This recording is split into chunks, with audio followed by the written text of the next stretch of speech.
अगला आबंध प्राचल है आबंध ध्रुवणता। वास्तव में देखा जाए तो कोई भी आबंध या यौगिक पूरी तरह से ना तो आयनिक होता है और ना ही सहसंयोजक प्रकृति का होता है। आयनिक यौगिकों में कुछ थोड़ा आंशिक रूप से सहसंयोजक गुण पाया जाता है। इसी तरह से जो सहसंयोजी यौगिक होते हैं उनमें कुछ आयनिक गुण भी पाया जाता है। और सबसे पहले हम देखते हैं सहसंयोजक यौगिकों में आयनिक लक्षण। सहसंयोजक यौगिकों में आयनिक लक्षण की जानकारी हमें उनमें उपस्थित आबंध ध्रुवणता के द्वारा पता चलती है। अब यहाँ पर या बॉन्ड मोमेंट के द्वारा हम ज्ञात कर सकते हैं। बॉन्ड मोमेंट के आधार पर हम सहसंयोजी यौगिकों को दो वर्गों में बांटते हैं, जिनमें बॉन्ड मोमेंट यानी कि आबंध ध्रुवणता उपस्थित होती है उसे हम कहते हैं ध्रुवीय सहसंयोजक यौगिक, तथा जिनमें अनुपस्थित होती है उसे हम कहते हैं अध्रुवीय सहसंयोजक यौगिक।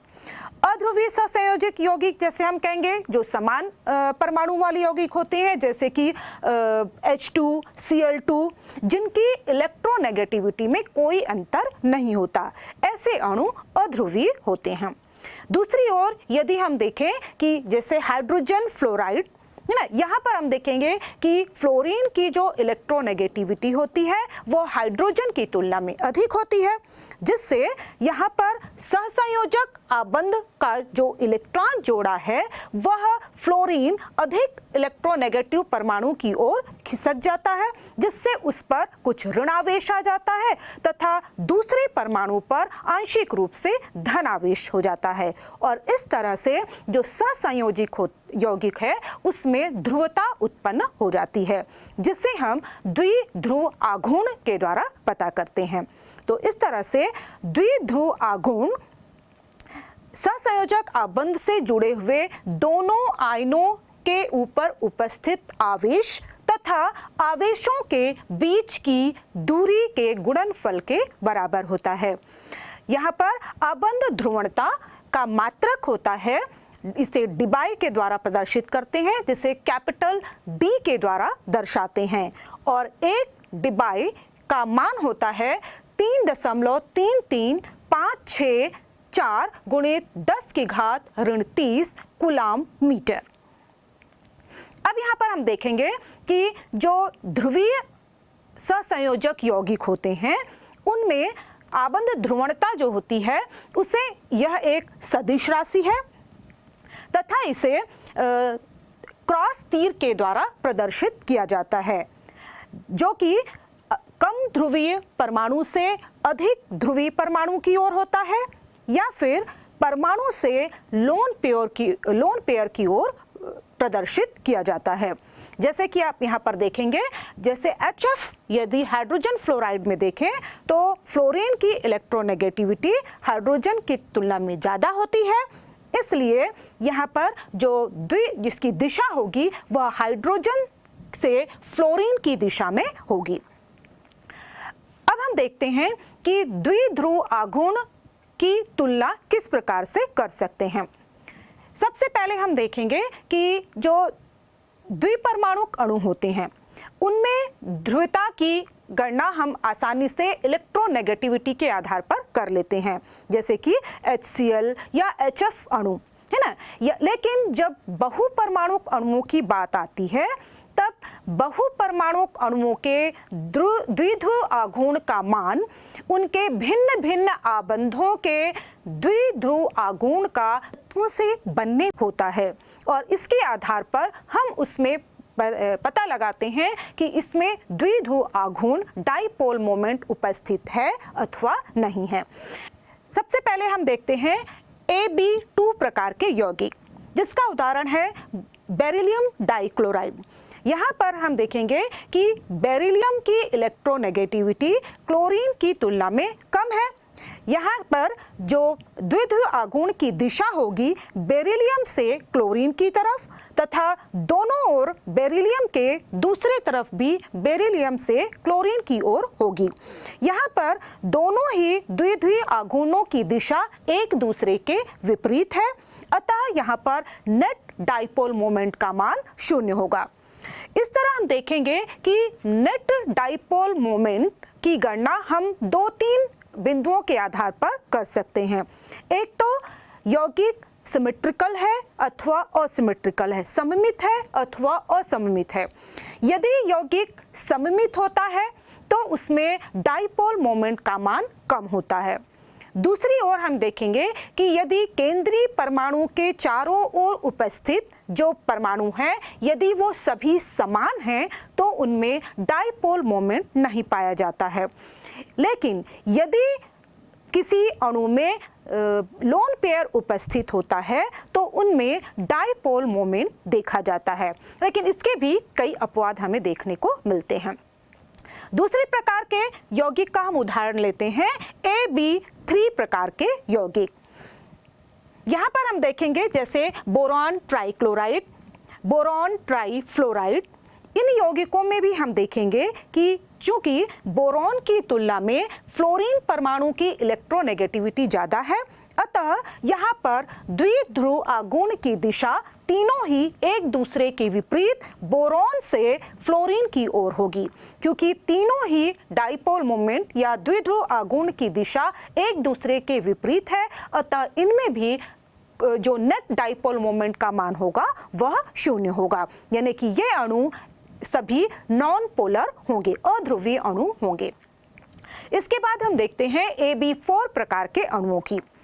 AB4 प्रकार के अणु में हम देखेंगे जैसे सभी परमाणु यदि सिमेट्रिकल हैं, जैसे कि आप मेथेन का उदाहरण ले सकते हैं, CH4 या CCl4 या CF4। यहाँ पर ये सभी अणु नॉन पोलर होंगे क्योंकि यहाँ पर सिमेट्रिकल है तथा चारों ही जो इनके सराउंडिंग एटम हैं वो सभी समान हैं। दूसरी ओर यदि हम देखें कि CHCl3 है ना, यहाँ पर 3 क्लोरीन परमाणु हैं कार्बन से जुड़े हुए तथा एक हाइड्रोजन परमाणु है। इसी तरह से यदि CH2F2 यदि अणु की बात करें तो यहाँ पर क्योंकि केंद्रीय परमाणु से जुड़े हुए भिन्न भिन्न परमाणु हैं तो यहाँ पर इनमें ये सभी में ध्रुवणता पाई जाएगी तथा ये सभी अणु पोलर होंगे। इसी तरह से हम AB4 प्रकार के यौगिक में देखेंगे अमोनिया की संरचना, जल की संरचना तथा मेथेन की संरचना या फिर ईथर की संरचना।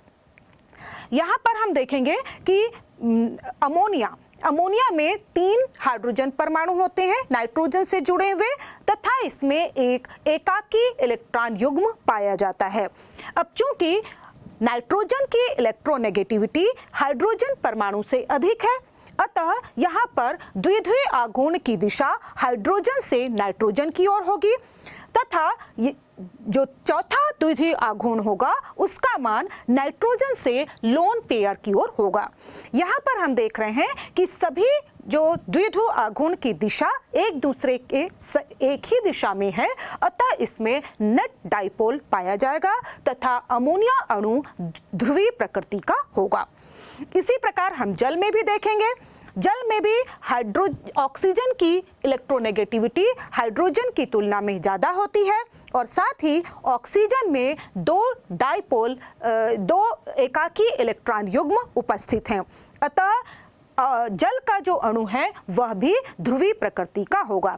इसी तरह से ईथर में हम देखेंगे, ईथर के अणु में भी क्योंकि 2 लोन पेयर इलेक्ट्रॉन उपस्थित हैं तथा यहाँ पर जो कार्बन है, कार्बन और ऑक्सीजन मध्य में जो ऑक्सीजन है उसकी इलेक्ट्रोनेगेटिव कार्बन की तुलना में अधिक है, अतः यहाँ पर भी सभी द्विध्रुव आघूर्ण की दिशा समान होगी, एक ही दिशा में होंगे, अतः इसमें भी ध्रुवता पाई जाएगी।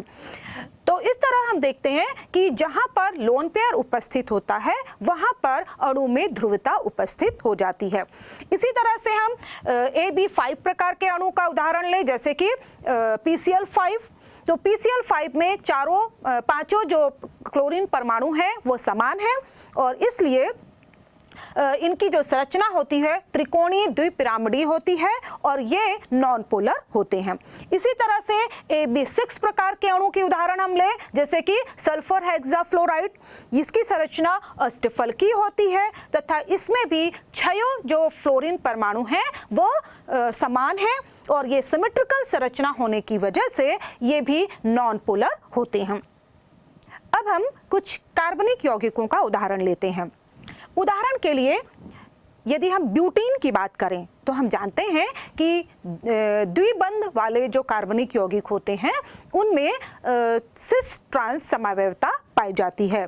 तो यहाँ पर एक सिस और ट्रांस ब्यूटीन के अणु आपको दिखाई दे रहे हैं।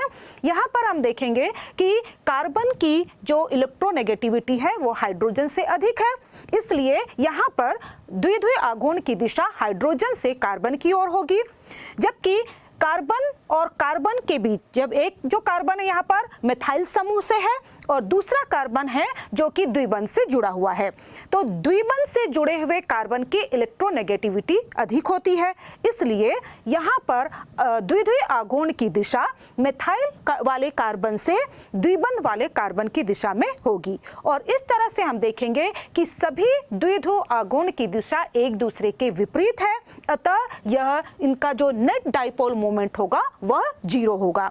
इसी तरह से हम ट्रांस संरचना में भी देखेंगे तो सभी डाइपोल मोमेंट का जो यहाँ पर दिशा होगी वो एक दूसरे के विपरीत है, अतः इसमें भी जो नेट डाइपोल मोमेंट का मान होगा वह 0 होगा।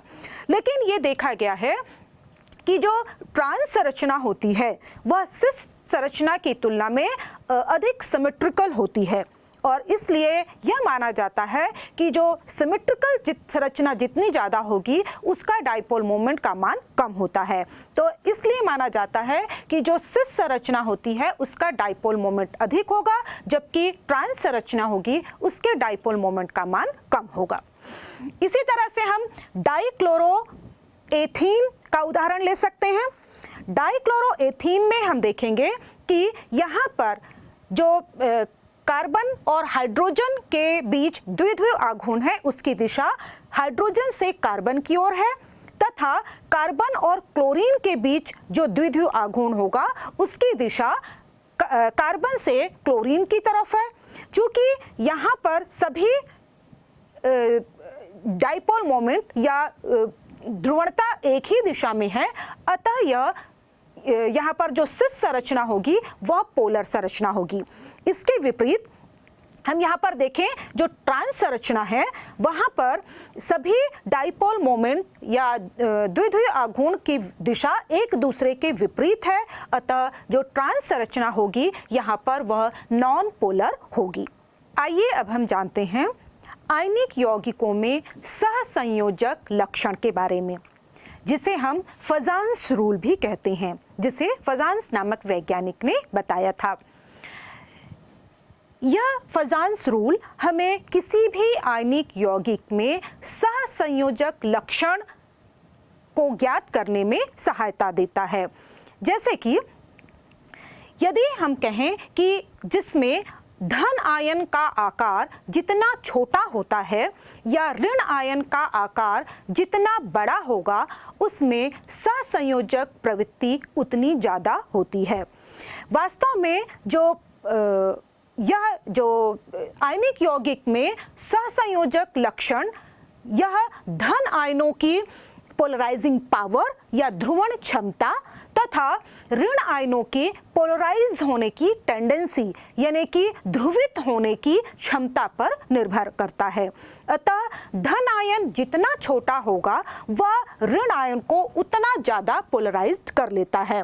वास्तव में होता यह है कि धन आयन जो ऋण आयन जो आयनिक कंपाउंड में जो ऋण आयन होता है उसके इलेक्ट्रॉन आवेश को अपनी ओर खींचता है, जिससे जो इलेक्ट्रॉन आवेश है वह मध्य में, दोनों परमाणुओं के मध्य में आ जाता है और इस तरह से हम कहेंगे कि उसमें सहसंयोजी गुण उपस्थित हो जाता है, क्योंकि हम जानते हैं कि सहसंयोजिक आबंध में जो इलेक्ट्रॉन जोड़ा होता है दोनों परमाणुओं के मध्य में होता है।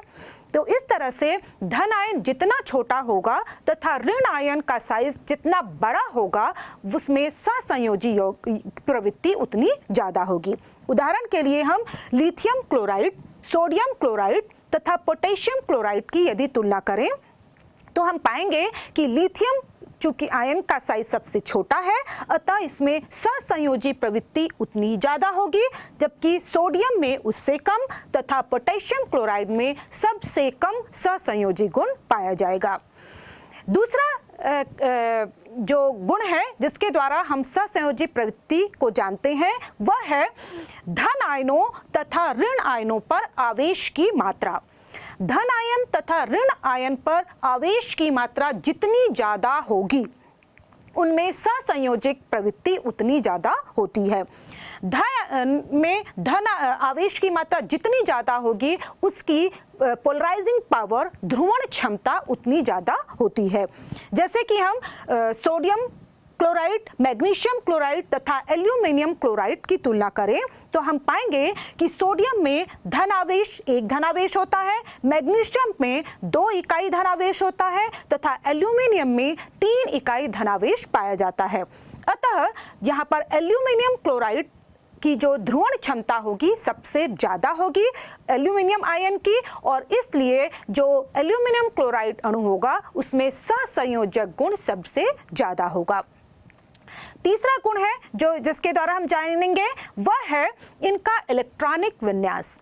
यह देखा गया है कि जिन धन आयनों में स्यूडो नोबल गैस कॉन्फ़िगरेशन पाया जाता है, अर्थात इनमें NH2, NP6, ND10 वाला जो इलेक्ट्रॉनिक विन्यास पाया जाता है, यानी कि इनके बाह्यतम कोश में जो 18 इलेक्ट्रॉन होते हैं तो इनकी ध्रुवण क्षमता बहुत अधिक होती है। उदाहरण के लिए यदि कॉपर आयन, सिल्वर आयन तथा गोल्ड आयन की हम बात करें, कॉपर 1+, सिल्वर 1+ तथा गोल्ड 1+ की हम बात करें तो यहाँ पर इनकी ध्रुवण क्षमता, यहाँ पर देखा गया है कि इनकी ध्रुवण क्षमता बहुत ज़्यादा होती है और इसलिए इनके यौगिकों में सहसंयोजक गुण सबसे ज़्यादा पाया जाता है। इसी तरह से यदि हम जिंक, कैडमियम और मरकरी की बात करें तो जिंक 2+ आयन, कैडमियम 2+ आयन तथा मर्क्यूरी 2+ आयन में भी इनकी ध्रुवण क्षमता बहुत ज़्यादा होती है और इसलिए इनके यौगिकों में सहसंयोजी गुण सबसे ज़्यादा पाया जाता है। अब हम देखते हैं कि फजान्स रूल के द्वारा का उपयोग क्या क्या है। तो फजान्स रूल्स के द्वारा हम विभिन्न यौगिकों के कई गुणों की तुलना कर सकते हैं। सबसे पहले हम देखते हैं कि विलेयता। हम जानते हैं कि सहसंयोजी यौगिकों की जल में विलेयता कम होती है। जैसे कि लिथियम क्लोराइड, सोडियम क्लोराइड तथा पोटेशियम क्लोराइड की बात करें तो हम जानेंगे कि लिथियम क्लोराइड में जो धन आयन है वह सबसे छोटा है, अतः इसमें जो सहसंयोजी प्रवृत्ति सबसे ज़्यादा होगी, अतः इसकी जल में विलेयता सबसे कम होगी। इसी तरह से हम इनके गलनांक एवं क्वथनांक की तुलना भी कर सकते हैं। यदि हम बेरिलियम डाइक्लोराइड, मैग्नीशियम डाइक्लोराइड तथा कैल्शियम डाइक्लोराइड के गुणों की तुलना करें तो हम पाएंगे कि यहाँ पर चूंकि बेरिलियम आयन की साइज सबसे छोटी है, अतः बेरिलियम डाइक्लोराइड में सहसंयोजक गुण सबसे ज़्यादा होगा, अतः इसका गलनांक तथा क्वथनांक का मान सबसे कम होगा, जबकि मैग्नीशियम क्लोराइड का मान उससे ज़्यादा तथा कैल्शियम क्लोराइड का मान उससे ज़्यादा होगा। फजान्स रूल के आधार पर हम यौगिकों के भौतिक अवस्था की तुलना भी कर सकते हैं। जैसे यदि SnCl4 और SnCl2 में ये पूछा जाए कि कौन ठोस अवस्था में पाया जाएगा, तो हम देखेंगे कि यहाँ पर SnCl4 में जो टिन है उस पर 4 इकाई धनावेश है, जबकि SnCl2 में जो स्टेनस टिन है उस पर 2 इकाई धनावेश है।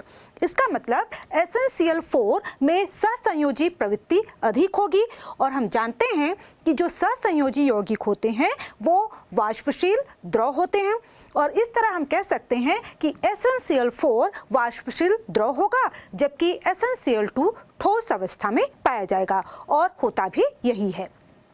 इसी प्रकार हम यौगिकों के रंग की तुलना भी फजांस नियम के आधार पर कर सकते हैं।